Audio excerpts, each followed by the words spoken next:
The rain came down fast and heavy as Tom hurried down the street with his hood up and his eyes on the ground, trying to avoid the big puddles that formed along the sidewalk as cars rushed past and splashed water everywhere. His jacket was too thin for weather like this, and his shoes were already soaked through, but he kept walking quickly because he was late, and he hated being late, especially today, because he had promised his son Max that he would be at the school gate on time.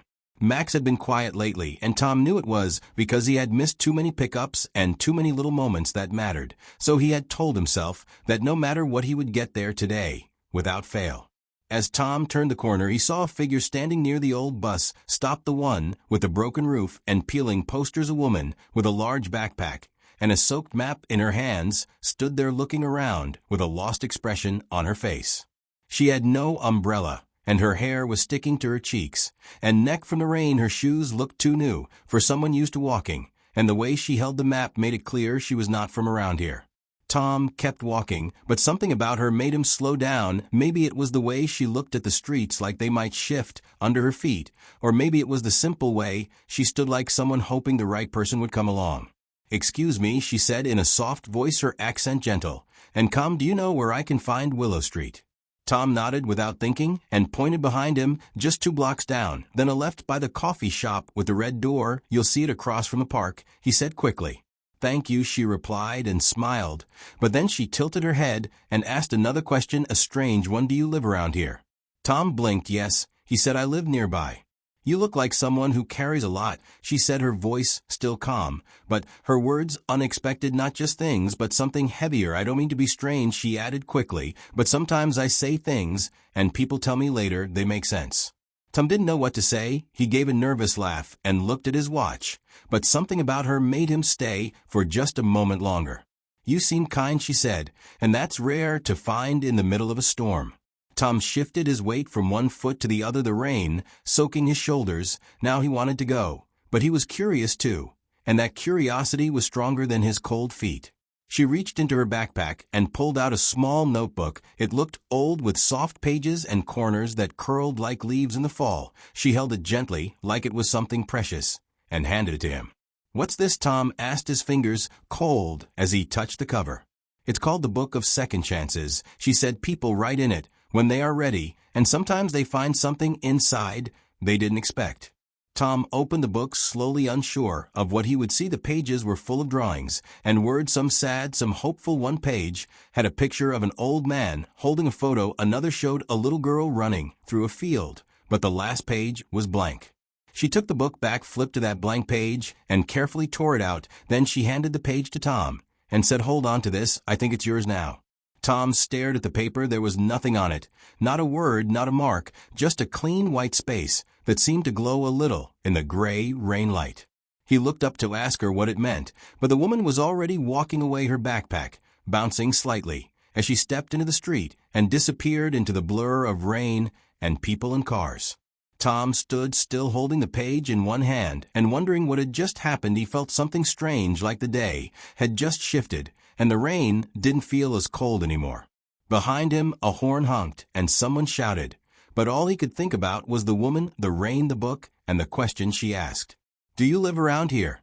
He walked slowly toward Max's school, the page still in his hand, the lines of it curling slightly from the damp air. His heart was beating faster than before, and though he had no idea why, he had the feeling something had just started. Not something big, not yet, but something different, something small that might grow if he let it. And as he walked into the storm with his wet clothes and tired feet, he knew he would not forget the stranger in the rain. Not today, not ever. Tom stood outside the school gate, his clothes still wet from the rain, his shoes heavy with water, and his heart still beating fast from what had just happened. He looked at the page again, the one the woman gave him, the one with no words, just a blank space, as white as snow, and just as quiet. He held it like it might speak if he waited long enough. The bell rang and the school doors opened, and soon Max came running out with his backpack bouncing and his smile wide, until he saw his dad standing there looking tired and soaked. "Dad, you look like you walked through a river," Max said with a little laugh. Tom smiled and knelt down and hugged him, holding the page in one hand like it was part of him now. "I didn't want to be late today," Tom said, and Max's arms tightened around him. As they walked home, the rain slowed to a soft drizzle, and Tom kept thinking about the stranger, her voice, her calm eyes, and the way she said hold on to this like she knew it mattered even though it was just a blank page. That night after Max went to bed, Tom sat on the couch, holding the page under the soft light of the living room lamp. The air was quiet the way it gets after a long rain, and the world outside the window was dark and still. He looked again at the paper. It felt warmer now, like it had been waiting for him to notice something he had missed. Then he turned it over, and that's when he saw it. One small drawing right in the center of the back side of the paper. It was not there before he was sure of it. It showed a child sitting alone by a window, his face pressed to the glass, his hands on his knees, and outside the window it was raining just like today. Tom's breath caught in his chest, because the drawing looked just like Max on the nights when he sat waiting for his dad to come home from work, too tired to play, too late to talk, too busy to notice the little boy waiting by the window. He stared at the image, and for a moment he felt like someone had taken a picture straight from his memory and placed it on the page. He touched the corner of the paper, and it felt warm, not like magic exactly, but like memory and feeling and time all wrapped into one simple sketch. Who was that woman, and how did she know this about him? He didn't believe in strange things, not really, but this felt real, more real than anything else that had happened that day.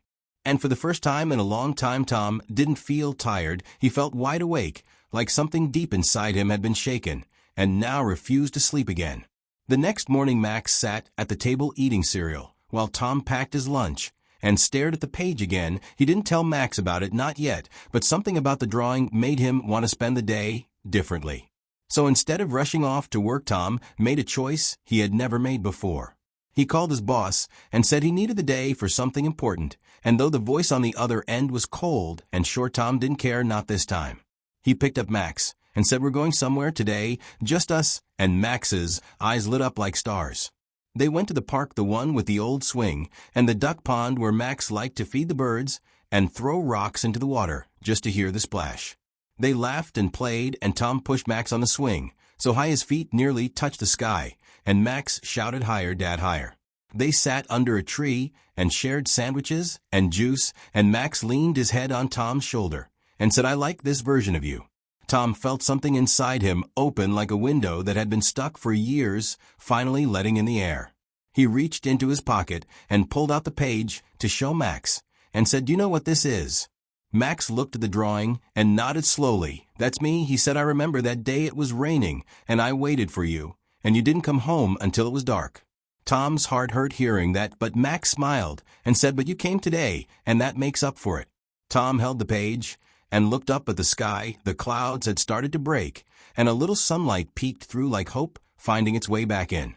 That night, Tom placed the page on his nightstand and looked at it once more. Before bed, the boy in the drawing seemed a little different now. Maybe it was his imagination, or maybe it was something more.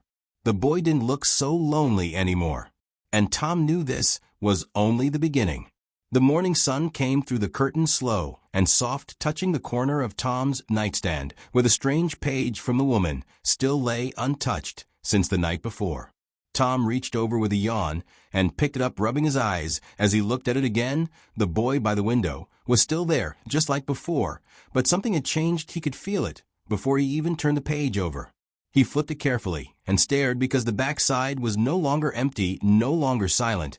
There were now words written in clean black ink right across the center of the paper. They said, "The most important thing is already waiting for you, don't miss it." Tom blinked, his heart picking up speed. It was clear as day those words were not there yesterday, and he knew he had checked the paper again and again. He touched the page like it might vanish in his hands, like it was something borrowed from a dream. He read the message again, slowly. "The most important thing is already waiting for you, don't miss it." He sat on the edge of his bed, the weight of the sentence sinking into his chest like a soft but heavy stone. What did it mean? Was it about Max? Was it about life or time or something else that he hadn't noticed before? The air in the room felt still, like it was listening, like it was waiting for him to make the next move. He stood up, walked to the mirror, and looked at himself the way you do when you want to see more than just your face. He looked for answers. He looked for strength. He looked for the man he used to be before life got so busy and heavy and rushed. Downstairs, Max was already awake watching cartoons and munching toast with crumbs on his pajamas and a smile on his face. Tom stood there for a moment, just watching him, the way his son laughed at the silly characters on screen, the way he swung his little feet under the couch, the way his joy was so full and so simple. Maybe this was what the message meant. Maybe it wasn't about finding something new, but about seeing what was already here, what had always been here. Max turned and saw him and said, "Hey, Dad, you're up early for once." And Tom laughed a little as he walked over and sat beside him, pulling him close and feeling the small heartbeat against his side. Max looked up and asked, "Are you going to work today?" Tom paused, then shook his head. "Not today, buddy. Today is all yours." They didn't do anything big that day, no trips, no surprises, no toys, just small things: breakfast together, a walk to the grocery store, where Max picked out his favorite cereal, a game of catch in the backyard with a ball that had lost its color, but not its bounce. They sat on the porch with lemonade in their hands, and Max asked, "Dad, were you always this fun, or did something happen to you?" Tom smiled and said, "Maybe I forgot how to have fun, but I think I'm remembering now." And as the sun dropped low and the sky turned golden and the wind grew soft, Max ran inside to get something and came back with a crayon and a blank piece of paper. He said, "Let's make a new picture, one where the boy isn't alone and the dad is home and they're both happy." Tom's throat tightened, but he nodded, and together they drew a simple scene: a boy, a dad, a park, a tree, and two stick figures holding hands under the sun. That night, after Max was asleep, Tom sat again with a strange page from a woman and looked at the message, the one that had appeared like magic or fate or something in between. He turned the page again and noticed something small, something new. The boy in the window now had a toy truck beside him, a detail that was not there before, and his face looked a little less sad, a little more peaceful. Tom knew then that the page was changing with him, with his choices, with his moments, like it was alive, like it was part of a story being written each day. He took out a pen, and on a blank piece of paper he began to write not a letter, not a story, just thoughts, memories, hopes, small things like, "I want to be present, I want to laugh more, I want to hear my son when he speaks, and not just nod and say later." He folded the page and placed it beside the one the woman gave him and whispered thank you to the quiet room, not sure who he was thanking exactly, maybe her, maybe life, maybe something bigger than both. The rain had stopped and the sky outside the window was clear, full of stars that blinked like they were watching. Tom closed his eyes with the feeling that tomorrow would not be the same as yesterday, not anymore. And somewhere out there, he believed the stranger with the backpack and the soft smile was still walking, still listening, still giving pieces of paper to people who needed them most. The morning light came slow through the windows, soft and golden, like a quiet whisper, as Tom stretched his arms and sat up in bed, his eyes still half closed, but his thoughts already turning to the page. He reached for it, without thinking, like it had become part of his daily routine, like brushing teeth or making coffee, only this was different. This was something deeper, something he could not fully explain. The page was right where he left it, folded and resting on his nightstand, and when he opened it his breath caught in his throat, because once again the drawing had changed. The boy at the window was no longer sitting alone. Now there was a figure beside him, taller, with one hand on the boy's shoulder and the other pointing toward something outside the window. Tom stared at the small details, the careful lines, the gentle way the taller figure stood close and strong and safe, and somehow he knew without question that it was supposed to be him. He turned the paper over, but this time there were no new words, no message, just the quiet picture that now seemed to hold more than just ink. It held something alive, something growing. Downstairs, Max was already pouring cereal into a bowl, half of it missing the bowl, and scattering across the table like usual, and when Tom walked into the kitchen, Max looked up and grinned wide. "Good morning, Dad. Guess what? I beat you up again," he said with a laugh, and Tom ruffled his hair and smiled bigger than he had in days. They sat at the table eating quietly, and for once Tom didn't check his phone or think about bills or work or problems. He just watched Max eat and asked him about school and friends and the story he was reading about a dog that learns to skateboard. Later that afternoon, they went to the park again, this time with a kite that hadn't flown in months and a bag of bread crusts for the ducks by the pond. The wind picked up and the kite flew high, dancing in the sky, like it had waited all year, just for this moment, and Max ran with it, his arms stretched wide, his laugh floating through the air like music. Tom stood there watching him, and felt something he had not felt in a long time: peace, not the kind that comes and goes, but the kind that settles into your chest and stays. As the sun dipped low and the clouds turned pink and gold, Max ran back to him out of breath and smiling, and said, "Dad, I think you're magic now, because everything feels better when you're here." Tom's throat felt tight, but he laughed and said, "Maybe you're the magic one, and I just finally noticed." That night Tom sat at the table while Max colored pictures of superheroes and space robots, and he pulled out the strange page again, running his fingers along the edges, wondering how something so small could feel so big. He looked at the drawing again and noticed something new. The window that once showed only rain now had sunlight streaming through it, warm and clear, and on the windowsill sat a small flower, just a simple sketch of one, but it made his heart ache in the best way. It was like the picture was changing with them, growing with them, healing with them. Tom took out a blank piece of paper and began drawing slowly, carefully, not because he was good at it, but because it felt right. He drew Max at the park under the kite, smiling up at the sky, and then he added himself beside him, hand in hand, just like today, and when he finished he showed it to Max. Max looked at it and smiled. "That's us," he said, and Tom nodded, "Yes, it is." They pinned the drawing on the fridge, and Max said, "Now it can watch over our kitchen like a guard dog, but cooler." Tom laughed and agreed, and as he tucked Max into bed later that night, Max asked softly, "Are you going to go back to working all the time again?" Tom paused, then shook his head, "Not like before, buddy. Things are going to be different now, I promise." And Max whispered good and turned over and fell asleep with a smile on his face. Tom went back to the kitchen and stared at the page from the woman, again, still amazed by how it kept changing, still wondering where she was and who she really was. He turned it over once more just to be sure, and there in the bottom corner, in the smallest writing, was a new sentence. "When the time comes you will know what to do." Tom read it twice, maybe 3 times, and felt a chill down his back, not fear, but something close to it, something like fate. He didn't know what the message meant yet, not fully, but he trusted it somehow, like the way you trust the light to return after night.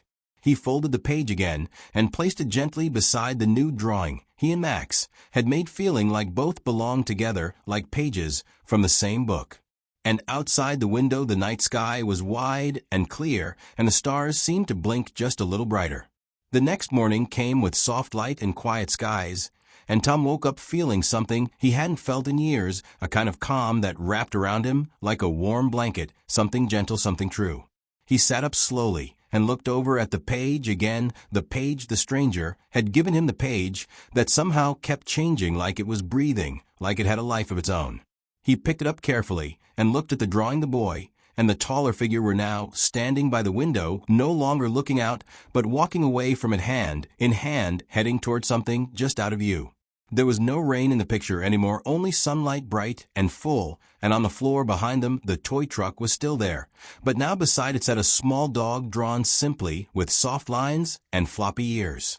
Tom smiled and shook his head, not in disbelief, but in quiet wonder. It was like the drawing had become a mirror of the life he was starting to live again, a life where small moments mattered, where laughter filled the air, where love could be felt in silence.